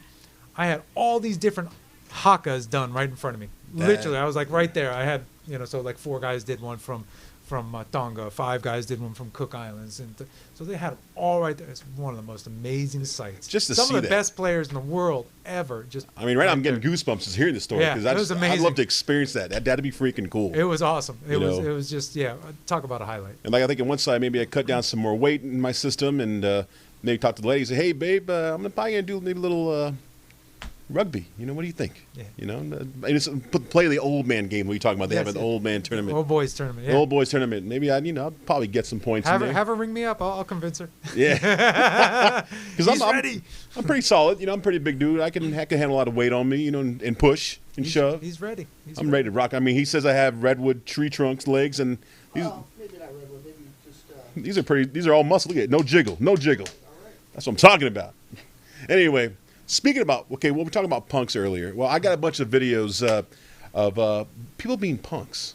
So if we can play those videos real quick.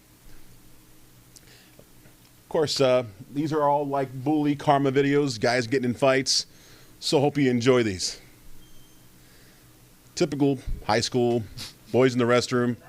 And, yeah. Jiminy Christmas. He didn't even see it. Oh. Standing on both ends, that tile's getting the best. That tile, yeah. Oh. Way back. And here's this guy. Oh. Were you slap fighting right there, buddy? Like, and he gets a piss out of the urinal. Drink it. Drink some Gatorade. That's how you get pink eye. Oh, man. I'd quit. I'll pretend I'm knocked out. If somebody threw piss in my face, Wow. I can say piss, right? We're good? Yeah, you're Okay. good. You're good. Man. Oh, sit down. Oh, he's broke his arm. Oh, man, look at his wrist. Another one. Boom. There you go. What happened? Oh. Now here's Dondo. This is his first tournament right here. Joe Rogan. Joe Rogan. Wow.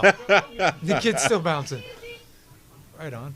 Okay, when he bullies at the golf course. Of course. The guy falls in the ground. Don't hit me. That's called No, pulling guard. no, he wasn't pulling guard. I don't think he wanted to get beat up. I mean, look at the size of the guy in the blue shirt. They're the same size. But he's talking stuff. He wants his stuff out of his golf cart. Like I'm telling Dad. Don't they have spikes on the bottom of their cleats? Yeah. Or their shoes? So, Look at that. yeah. So I'm telling Dad. I'm telling Dad. That's Whoa, whoa. He probably stole this Pokemon card or something.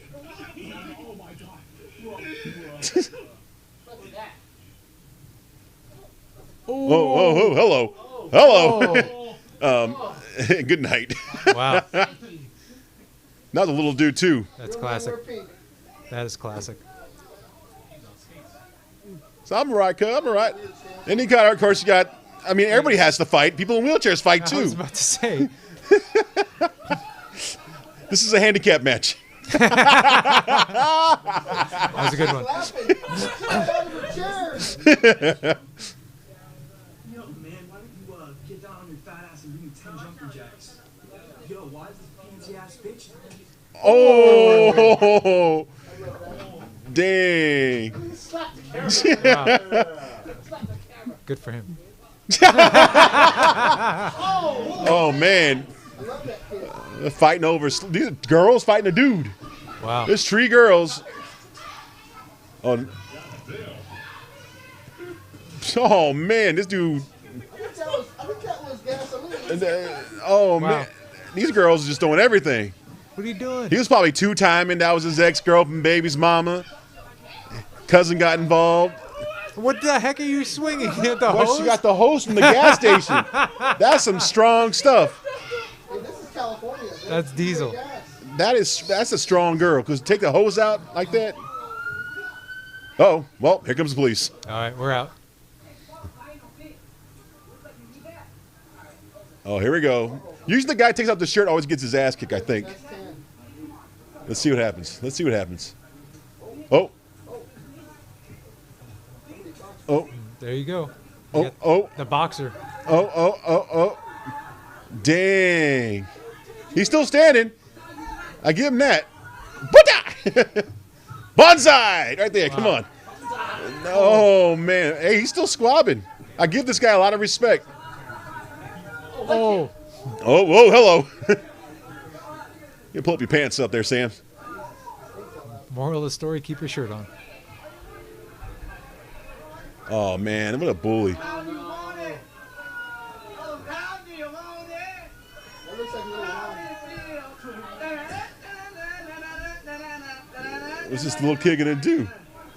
This guy's bigger than him, too. Oh, good night. Oh, my God. Dang. How embarrassing. Wow. And that's during Chicken McNugget Day at school, too. Well, truck drivers.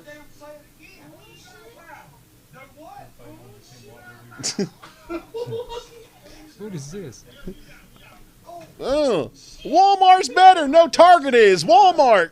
I like that kind of punching, though. Walmart. I love oh, big old. Oh, dang. Knocked his headset off and everything. Ouch.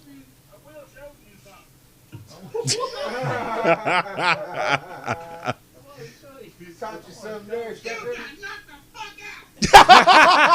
That was the best part. That is crazy. That's That is great. crazy. Got rocks in his shorts now. What's he reaching underneath? Yeah, he's trying to grab his teeth. His headset. Remember, his headset fell off, too. That's very expensive. Yeah, those trucker headsets are very expensive. Oh, sunglasses. Oh, yeah. Oh, here we go. What is he grabbing? Oh! You watch too much wrestling.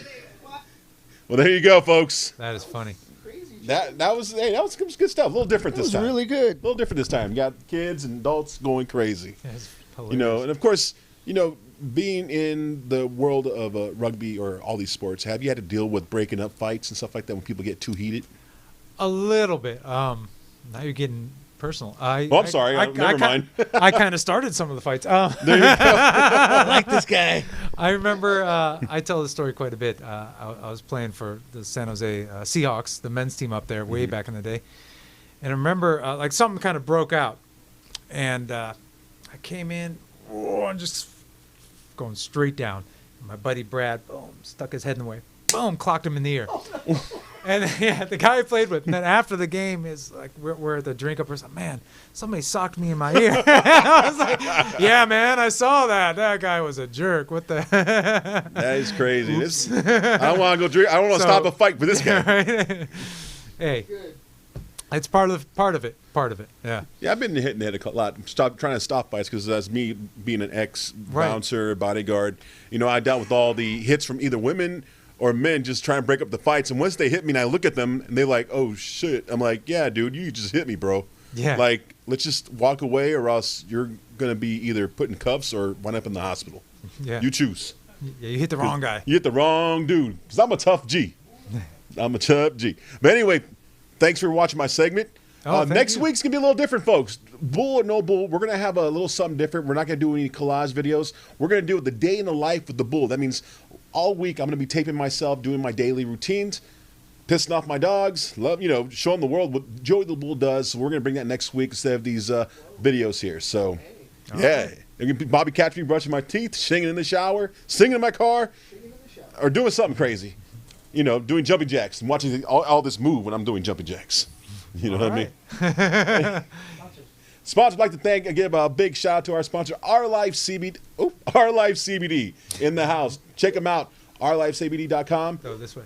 Check out their website. A lot of great stuff he has out there. I mean, check out the ointments. I've been taking a lot of the ointments myself. He also has the menthol cream, the deep tissue massage stuff that actually works out. My wife loves it for her sciatica she has, and I let people that come by the house that have little issues, they try it and they love it. So I'll tell them, talk to my boy, go on his website, order the stuff, Our Life CBD, and then Always Ready Meals, right? Always Ready Meals is in the house too. I know that we got their logo. I don't know if we have our logo in there anyway, or in our situation here, but always, here we go. Always Ready Meals in the house. Nice. These guys are good. And of course, thanking my boy right here, Raging Bull, Spartan the shirt today. I did sport it over the weekend. I actually hit him up on the social medias, and he put me on his page, and I'm like, dude, love the shirt. It finally fits. You know, I mean, I was a 5XL, now I'm squeezing into a 4XL because I'm losing this weight. Congratulations. That's my journey right now, folks. You're gonna probably see a new me next year. I'm gonna be doing this whole process where I'm getting they call it the sleeve surgery. So that basically they're getting your stomach and turning it into like a small banana. So I'm in the process of doing that. And that's the reason why I've been cutting my weight pretty quick, because that's recommended by the doctors. Okay. So hopefully by next year you'll be seeing a slender me, and then it'll probably take a good year until I get where I need to go. But during that time, I'm gonna have to call you up to get some training done, because I want to get these muscles and I want no jigglies going on. You know what I mean? Yeah. Start sooner than later. Hell yeah. We'll start this week. All right, folks. This is Bull or No Bull. Our next guest, buddy up is Adam.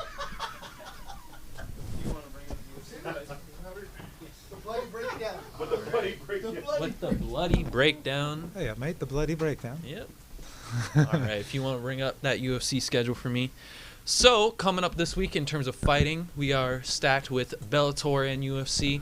Even a little bit of LFA. We won't get into the LFA too much, though, on this show. We're just going to stick to mainly the Bellator and the UFC this week. They got an exciting event, putting on some great fights. Paul Felder stepping in on short notice to fight RDA. Let's kick off this card with an exciting fight between Eric, ya boy, Anders, favorite nickname in fighting, so fun to say, and versus Antonio Arroyo.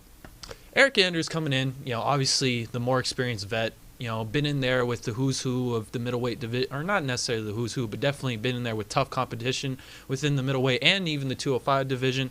Fought actually your guy you mentioned earlier, Khalil Roundtree Jr., and I believe actually that was one of his fights. He worked with you, was one of his best performances, especially improving on his Muay Thai game. But Eric looked good in his last fight. It was a close fight. From what I remember, I believe it was a 3-round decision against a pretty game opponent. It was a close fight, specifically within that Khalil Roundtree fight, which is why I think he'll win this one, just because Antonio Arroyo is coming into the UFC. He's had 2 Dana White Contender Series shots, so he has at least a level of familiarity with, the level within the UFC. And I believe he had one fight in 2019 where he looked really good, just came off, I believe it was a first-round stoppage. And so, very similar in terms of the, I would say, like the assets each fighter has in terms of Eric Anders, great athlete, coming from a National College Alabama football winning team, coming from a background within football, great athlete. Good striking, decent ground game, decent wrestling, pretty aware when he's up against the cage, especially now that he's been working a lot more Muay Thai. I believe he's been working a lot down at Classic Fight Team with Andre Walker, and even got to spar even my boy Jeffrey Craig a little bit. And so I think this is going to be a classic matchup like we've seen with these, pandemic fights of veteran, inviting a newcomer within the UFC, and that classic story of, well, what's going to come in? The guy with the momentum with a lot more to prove, or the guy who has been the more, established vet, but has beaten some really solid guys with a lot of athletic talent. I'm going to go with Eric Anders on this one. I think it's going to be a 3rd-round stoppage. I think both guys are going to come out really strong at the start, but I think Eric Anders, just being a little bit more of an older guy, having more just, an experience within fitness and knowing, where he's physically at and where his gas tank is going to be, I think he's going to be able to use his experience and his knowledge, of his body and just his own athleticism to win this fight. Mm-hmm. And like I said, he's been in there with some really tough names. Thiago Santos, Khalil Roundtree Jr., who else? Amari Akhmedov. Like, he's been in there with some solid guys. So I'm going to go with Eric Anders on this one, just due to the experience and the fact that he's been a little more active during this year. Mm-hmm. And he even had like a Fight Island fight, I believe. So I'm going to go with Eric Anders. It's not a fight that Antonio Arroyo can't win, because, in terms of striking, Antonio Arroyo's style benefits, him winning this fight. It's just that experience is where I have trouble kind of like wanting to take this bet, just because Antonio Arroyo has some solid kicks. I remember I was watching this guy's highlight reel, watching him in amateur fights. He was dropping people with just straight body kicks. Guy kicks like a mule, and, he's a big dude. And we've seen, going again back to that Khalil Roundtree Jr., where we saw Eric Anders really have trouble with the kicking game of Khalil. You see him kind of struggle with that kind of longer range, when they start chewing at the calf kick, start going to the body, head, whipping around, changing levels with that kick. You can see him struggle. But, just knowing that he's been working at like Classic Fight Team and some of the better strikers around here, I really think his overall, and especially coming off of like, a close fight, and then even before that, going like, he's one of these guys that's like, he may drop like 1 or 2 and then have like a tear. And I think this is going to be one of those fights where he had that one that he dropped, on the Fight Island, was a close fight. I think he's just going to go on a tear from here. I'm going with Eric Anders on this one. What are you thinking, Mathias? Truthfully, since I don't really follow it a lot, but from myself, based on what you were saying, I'm going to guess that Eric Anders will take that, because as a veteran, like you said, he understands like how his fitness level comes in this 2nd, 3rd round, but he also understands the mental aspect coming into it, and especially being at that high level, like you were saying with the Fight Island and all that stuff. Well, and you would have like at least be able to give us some insight, being a strength coach who's worked with both football and boxers. Like, yes, I'm sure you would know, be like, it's undeniable when a guy has an athleticism within combat sports. Mm-hmm. It's gonna carry him far, like what you were saying in the points that you brought up earlier of like speed within a movement, of that technique. I think Eric Anders is gonna have, with again that football background and having been in the UFC and with the guys that he's been working with, I think he's gonna be able to get to those spots like a second faster than Antonio. Just from what you're saying of like that athleticism, having been there before. And then I think it's also the mental aspect, because now he's understanding that, hey, okay, I'm a little bit older, I'm a veteran, I have to get there faster So I have yeah. to be there. I have to beat the guy Exactly. there I first. don't want to All get right. kicked in the ribs. And I believe Eric Anders is coming in at a 145 favorite. Antonio Arroyo, 115 underdog from Bovada.com. Moving on to the next fight. I'm excited for somebody I'm rooting for. Kay Hansen, fighter, fighting out of local girl, fighting out of Classic Fight Team. Can't quite remember her exact jiu-jitsu gym she's currently training out. 10th Planet Fullerton. So solid, This is a great fight for Kay. She's been working a lot, again, at Classic Fight Team. Great gym, great Muay Thai. I've known a few guys who've come out of there, and I met, guys from there. Cool people as well, too. But also, I know they have great coaches, and I know they have proven Muay Thai. She's been working a lot with Tyler Twomble's, Diego Paez, some of the people from there. Even some people from my gym at Subfighter MMA, like Debo has gotten to work with her, So I know the work Kay's been putting in. Kay's been putting in a lot of work this camp especially. She's made some serious strides, I think, especially in this fight that she's ready to show off. You could even see in her last fight where she fought, granted they both came from the same promotion, but she fought a former Invicta champion and just completely dominated the fight. She had one blemish, which was like a cut from an elbow, but other than that, I say she dominated the fight the entire time. She has great jiu-jitsu, really good stand-up. I think we're really going to see, in terms of her striking, her Muay Thai skills and how much they've more developed with how much work she's put in, and this, seeing the style that, coming out of that Classic Fight Team Muay Thai style where it's very great Muay Thai fundamentals, but also they're very tricky. You could see even in the tutorials, like I'll watch, plenty of Tyler Womble's, Diego Paez tutorials all the time, and I'm like, oh, that's a cool technique I would have thought of even using, And it's not a fight, again, that Corey McKenna can't win. Corey McKenna, I want to say, might potentially even be the physically stronger fighter in this fight. But again, Kay's been putting a lot of strength and conditioning work. But I think Kay's overall MMA skill is better. What you see with Corey McKenna, granted she's had more time to develop, but you could see within some of her fights that she gets a little wild. She's comes from a karate background, I believe, within her striking, and you could tell she has really good strength. But when you see, I feel like sometimes the people who have that great physical strength, they get a little sloppy with the grappling because they can kind of get away with those. They can muscle through a technique, basically. Like work on their athleticism. Basically, use the athleticism to make up that lack of technique. Right, and I've seen that with Corey, in a few fights where it's not the prettiest takedowns, it's not the prettiest trips, but you can tell she has some serious strength. I even watched her in one fight where, it was a crazy scramble, and it, to the untrained eye, it would look very sloppy. But to me, I was like, oh, they were pretty tired within the scramble. You could see she finished the fight with a bulldog choke, within a scramble, and she was waiting down on her. Wow. To me, as a person who's trained, some grappling and some jiu-jitsu and a little bit of wrestling, that's a good sign of, if you can get a bulldog choke from laying down, you have to have some serious strength to be able to do that. Most people can't even... we can all pull off the technique of a bulldog choke, but most people can't really maximize the strength of that. You have to be a special person with real grip strength to be able to do that. So I think this is going to present some problems to Kay, but I just think she's has the, like I said, the more overall well-developed game, and the fact that she has more experience within the UFC and has fought a little bit tougher competition, not to, poo-poo on Corey's competition that she's faced in the past, but there's a difference between I've been in the UFC and I'm making my debut, or I'm coming off a Contender Series fight. Right. There's a big difference. Well, that goes right back, not to cut you off, right back into the mental aspect. Exactly. I've been there. I'm the stud. Mm-hmm. I'm the one here. I'm the established person. Even though you're not a champion, but I'm the champion. Yeah. So you have to go through me first. So. Well, everybody knows, every fighter within the UFC, if you're at that level, they all believe they're going to be a world champion. Exactly. You have to believe that if you want to be successful and at that level. At least present that, Yeah. But that's where I think is, like we were saying, of that mental aspect, I think Kay is going to have the advantage. And like I said, in terms of skills and the overall MMA game, I'm going with Kay Hansen on this one. She is also let me find it real quick. To tell you the odds for Kay Hansen, because I believe she is the favorite. Yep.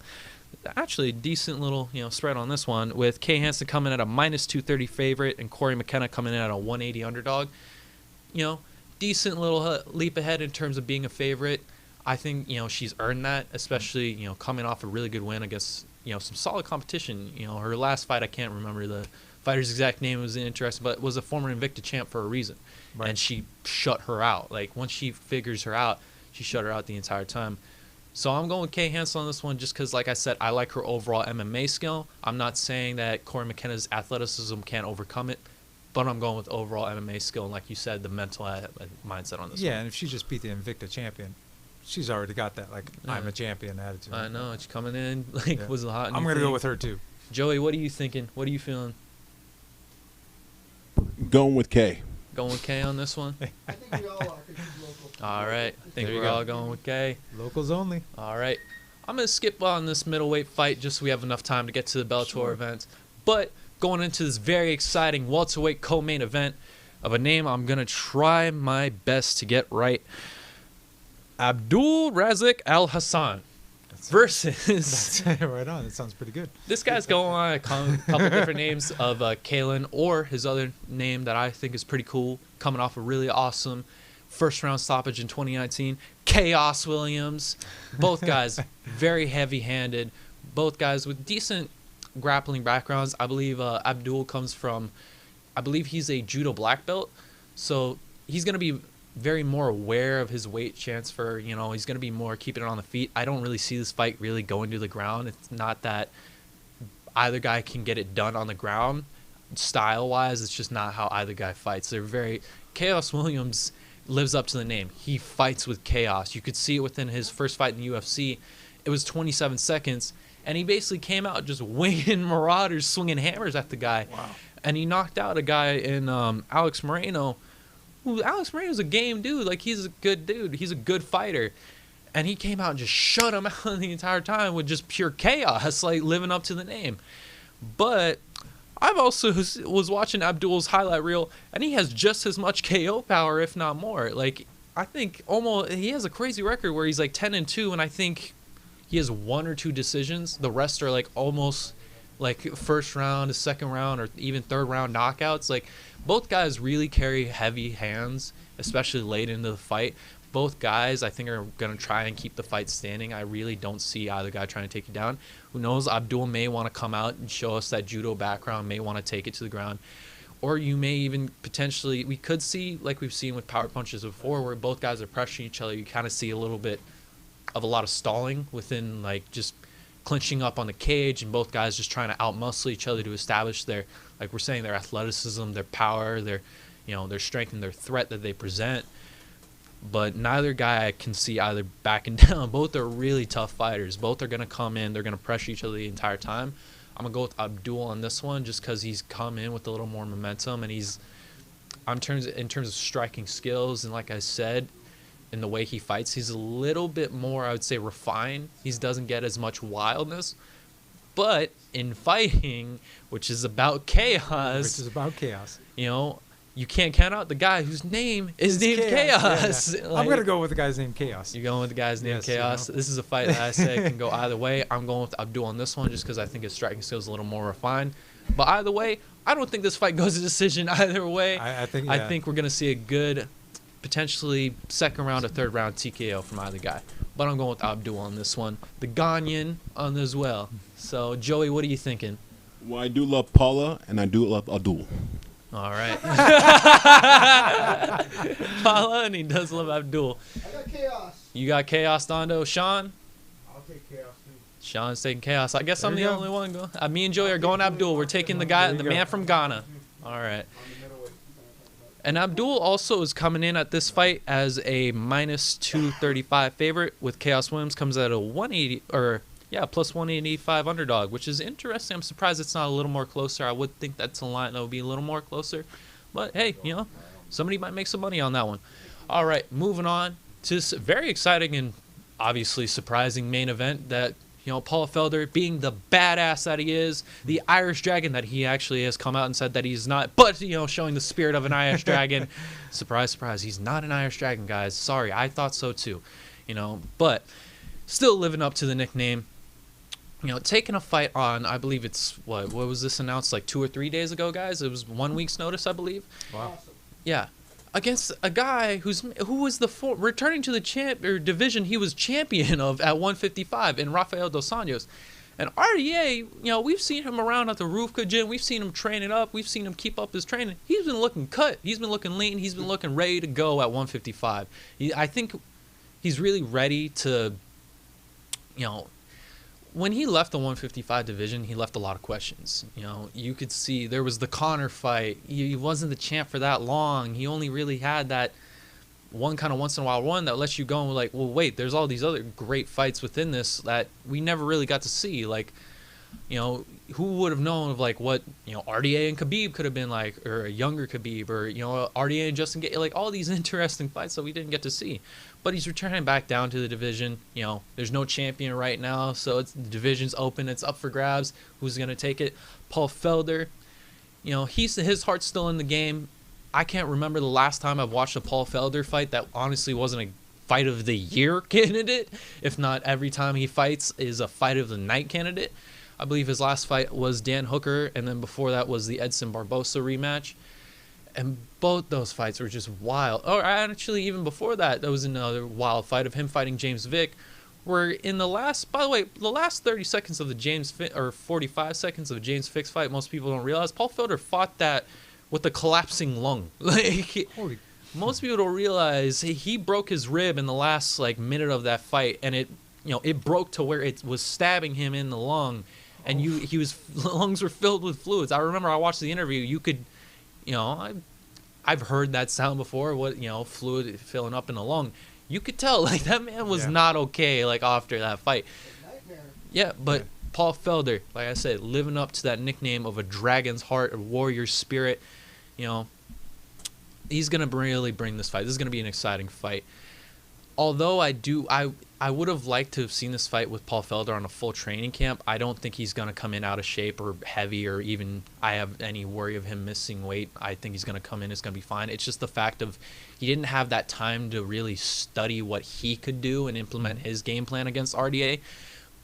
But we've also seen Paul Felder's game plan is I'm going to try and knock your head off and put on the best exciting fight that I can because I'm Paul Felder and that's what I do.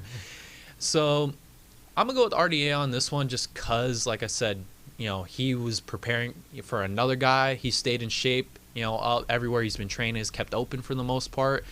He has good camp with Jason Perillo, Rufka Sport.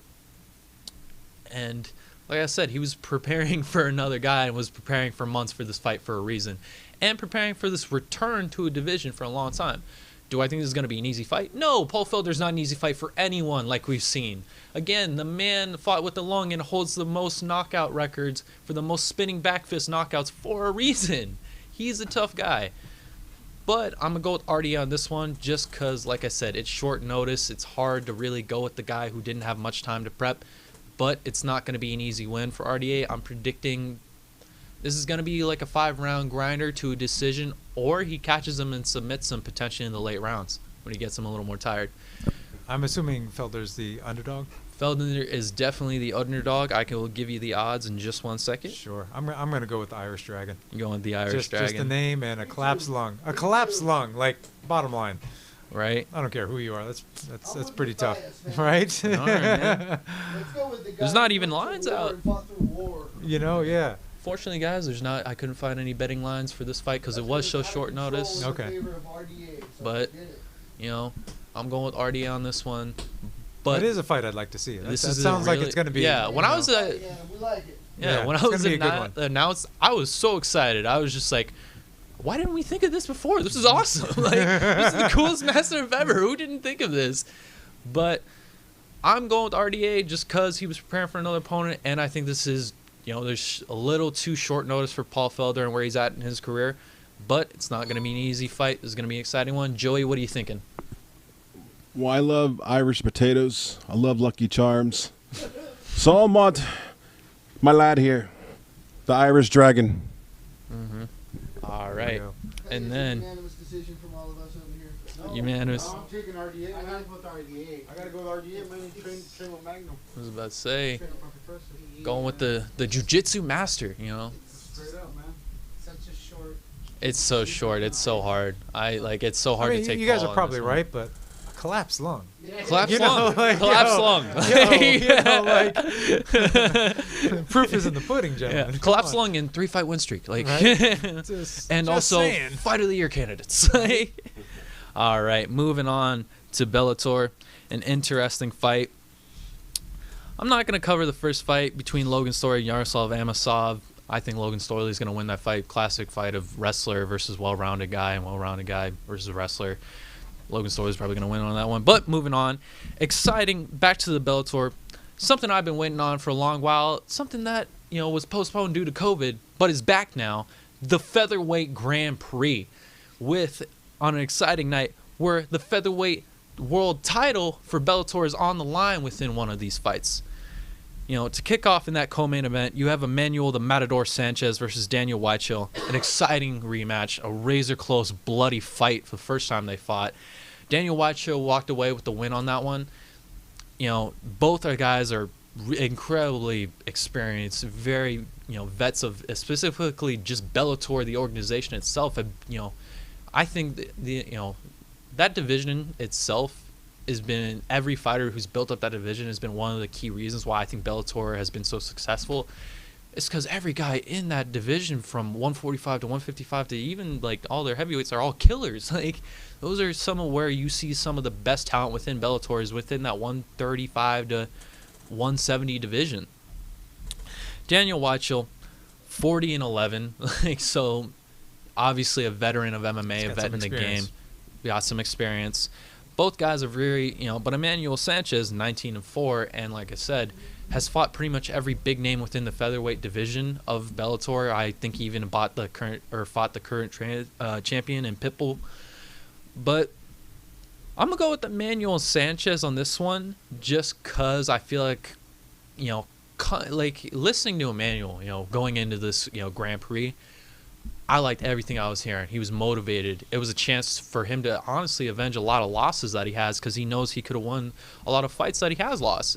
And I agree with him. He could have won that fight against Daniel Weichel, but you saw within him in his early career, Emmanuel Sanchez, a great fighter, great pressure fighter, a good knockout artist. But it would almost to his detriment sometimes, where he would put in too much pressure. He would go too much hard and get caught with shots. And that's why I think Daniel Weichel won their last fight, because he's a little more of a patient fighter. Again, both guys are really well-rounded, so it's, especially at this point in their career, so it's hard to nitpick at what's the specific traits between them both. But Daniel Weichel is a little bit more, I would say, of a counterpuncher, a little more calmer fighter. He tries to kind of use a little more angles and a little more setups. And he's coming in saying he's a little more evolved than Emmanuel in this one, but I think, again, going back into what we mentioned of mindset and established and being on here, I think Emmanuel Sanchez having more to prove within this fight, and then on top of it coming, with it being a split decision loss, it being so close, I think he's going to come in a lot more motivated and but also a lot more calmer within his game, and not try to rush everything like he did within, some of his earlier fights, especially within the start of his career. It's a lot more calmer, a lot more calculated Emmanuel Sanchez. But like I said, this is a rematch, and the guy who won the fight is obviously coming in with a lot of confidence, because he knows he can get a gun against this guy. He knows that they've had a lot of time to develop. He knows where he was at that fight and where he's at now. I would also say Daniel Weichel's developed a lot since that fight. He's not an easy fight for everybody. He's got 40 wins for a reason, like I'm always saying on the show. But like I said, going back to the mindset and what guys both presents, and with both guys having a lot more time to train and study each other, I'm going to go with Emmanuel Matador Sanchez on this one, just due to the motivation and the mindset. What are you thinking, Mathias, from myself and what I've told you? I'm thinking Sanchez, because of the fact that he's coming from I just lost, so he has more to gain right there. And on top of it, too, with their last fight, they were so close to it happening, and that was right when the lockdown hit, and we had that. And the aggressiveness that he comes out that you were saying, so I'm going to go with him. Exactly. I liked everything I was hearing from Emmanuel Sanchez, so we're going with Emmanuel Sanchez. Joey, what are you thinking? I love Webster, and I love being dirty, so I'm going for Emmanuel Sanchez.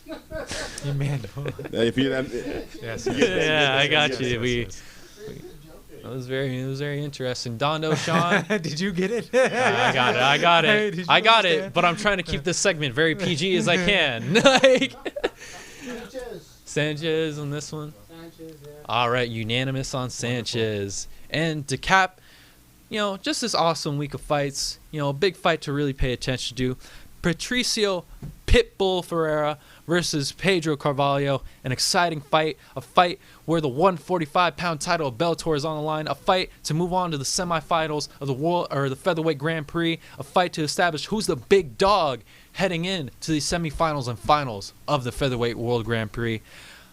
This is, again, an exciting fight. Pedro Carvalho coming out of SBG Ireland, is training with some of the best guys out there, training with one of the top guys within that gym, a proven gym where they've had guys come in through there of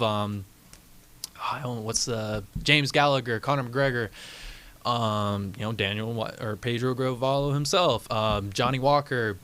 I'm forgetting some other guys, but they have some solid talent, and we know Coach Kavanaugh is one of the best coaches within MMA. We've seen him take guys like, we've all heard, a lot of these guys' stories coming out of there, where it's guys coming from basically nothing, no-name backgrounds, not even backgrounds in martial arts, and he's brought them to really good heights of really, I think really brings out the best mental side within his fighters. I think in terms of mental coaching, I think he's one of the best within the game, because you listen to all these guys, confidence through the roof. All these guys, you never hear any of them talking about or I dropped this fight because of this or blah, blah, blah, blah. All of them are very confident in what they do. All of them believe in themselves for a reason. And all of them have found success, again, for a reason, because he has a proven formula and he's a great coach. Now, again, going back onto the more American side, and Patricio Pitbull Ferreira, coming from an amazing camp with, Coach Eric Alberenstein. I don't know why it took me a second to get his name, but Coach Captain America, but Coach Eric, great camp, coming in with his, his brother, same nickname in Pitbull, and both have the same nickname, but we got the Pitbull brothers, but both are great fighters. His brother, the former 155 champ, so again, classic story of iron sharpens iron. I got to be there. I got to be. My brother, was a former champ, and I'm still the double champ, so I got to keep, my namesake up. I got to one up, and then on top of it too, Henry Cejudo came from that same camp. So they got multiple double champs. You had Paulo Costa coming out of that camp. This is a great, I would say, a great super camp versus super camp, superstar of super camp versus superstar of super camp within the division and within this specific organization. I'm going to go with Patricio Pitbull on this one just because, we've seen Patricio, we've seen him get creative with the submissions. We know his wrestling solid, working with a guy, training with guys like Henry Cejudo and even his own brother, and being able to keep up and keep distance in there and knock out guys like Michael Chandler. And we've also seen Patricio face the who's who of 145. And, again, when I was going back to what I was saying of this division being one of the best divisions that really built up Bellator within his name, it's because of guys like Patricio Pitbull Ferreira, because he was fighting dudes, like Emmanuel Sanchez, Daniel Weichel, Daniel Strauss even. He has a lot of experience. He's been in there with a lot of big names, and this is, it's another day in the office for him. He's a double champ. It's not, yes, there's a lot on the line within winning the Grand Prix, but to him, it's really only another title defense in reality of what he has to gain or lose. He has to keep winning to maintain this title, or otherwise people are not going to talk about him. That's part of being a champ, as we all know. But Pedro Carvalho, I think he has a little bit more of a sneakier ground game in terms of his jiu-jitsu setups. I don't think his wrestling is necessarily as good as Patricio's, but I think his jiu-jitsu in terms of what he can pull off and the sneaky tricks he can pull off and maybe surprise Patricio with, I think he's gonna surprise Pitbull with. But we've also seen Pitbull where, especially within the Juan Archuleta fight in that last fight, where we've seen him kind of slow it down, slow his style down a little bit more. Early on in his career, he was a tough Brazilian fighter. He was coming in trying to rip your head off, trying to knock you out. Now we've seen him as the double champ, and we've seen Patricio develop. Has a lot more calmer approach. Whether that due to there being a lot more on the line, or him being more secure within his own power and within his own skill set, not having to chase guys down. I think that's why Patricio is going to win this fight, just because it's going to be a 5-round fight. And we've seen Patricio do better within 5-rounders because he has more time to kind of download, see what his guy's doing. We've seen Coach Eric be able to make those adjustments for Patricio so he can be like, I'm seeing this, put this together, And why we see these amazing highlight reel knockouts coming out of him is because he has that proven formula. Like I said, Pedro can pull out some tricks, especially within that jiu-jitsu game, especially within using that range and that size and that reach advantage that he'll have. If he can be tricky and confuse and bring up some looks that maybe Patricio isn't expecting him to throw or hasn't seen, I think he can win the fight. But again, I'm going back within experience and within mindset on this one, and within guys who've been there before and who've dealt with this pressure before. Like I said, the guy's a double champ. Grand Prix is really going to shake this guy? It's another title defense to him. I'm going with Pitbull on this one again, due to the experience and the mindset. But again, not a fight that Pedro can't win if he uses some tricks and he uses his strengths, and tries to play his game. I'll tell you, being over at Black House and seeing those Brazilians, they're tough. Yeah. I'm going with Pitbull. That is a good choice. Pitbull. Joey, what are you thinking? Dale. Pitbull on this one. Sean? Yes, sir. Robert, are we going unanimous Pitbull? Yeah, Pitbull. Pitbull and But unanimous. you forgot All right. the guy from SPG, the GOAT, What do you mean? Artem Lobov. That's Oh the my GOAT. God! I'm forgetting the GOAT, Artem Lobov. Yeah, you can't forget the bare GOAT. knuckle champ. Well, not unofficial bare knuckle champ. In my opinion, champ in my heart. The GOAT of combat sports, Artem Lobov, also comes out of SPG Ireland. One of the toughest, craziest dudes. Choo choo. I do have an affinity for the Irish. Just All right. real quick shout out to some of the people on the card that are friends of ours. Sean Strickland, Sean, right? he's on the card. Louis Smolka, good buddy of mine. Well, not good buddy, but cool guy. Coming out of Team Oyama. Yeah, and then Good fight. what's her name? Ashley Yoder's on this card too. Mm, Yeah, so I didn't know that. good luck to those guys. Don't get injured on the way in. Please, make it to your fights, everyone. Yeah. So I understand you have no social media. So where can people find you on this world of the internet? Well, you guys can find me right here. I am this. I challenge anybody that wants to be a champion to invest in themselves and give me a call. Literally, give me a call, and I'll give you my number. You'll leave a message, and make sure you leave your number. But my phone number, straight, 917-495-4740. If you don't feel comfortable calling me, you don't want to give me a ring, then you can use my business email, which is integratedathletics@gmail.com. Integratedathletics@gmail. That's awesome. INTE grated athletics@gmail. Awesome. So if you really want to be a champion, right, I challenge you, invest in yourself. Ring me up. Sweet. Adam, where can they find you? Adam.Araby on Instagram. Fight Life Connoisseurs YouTube channel on Instagram. Dondo. John Dondo on Facebook. Dondo the Gym Crasher on Instagram. Joey the Bull. Every social media you can think of. TikTok, Facebook, Instagram. I got it. Anyway, folks, this has been a great segment. I can't wait to, Shout out to Mathias. yeah, Mathias in the house. I wish he would have brought his rugby ball. Would take a picture of it and just show how people how scary I It's in look. the truck, man. But we'll catch you next week. This is Jim Crasher signing out. Peace out. That was awesome, Mathias. Thank you. Gentlemen, thank you. Thank you, gentlemen. I appreciate that. You don't get people that cheer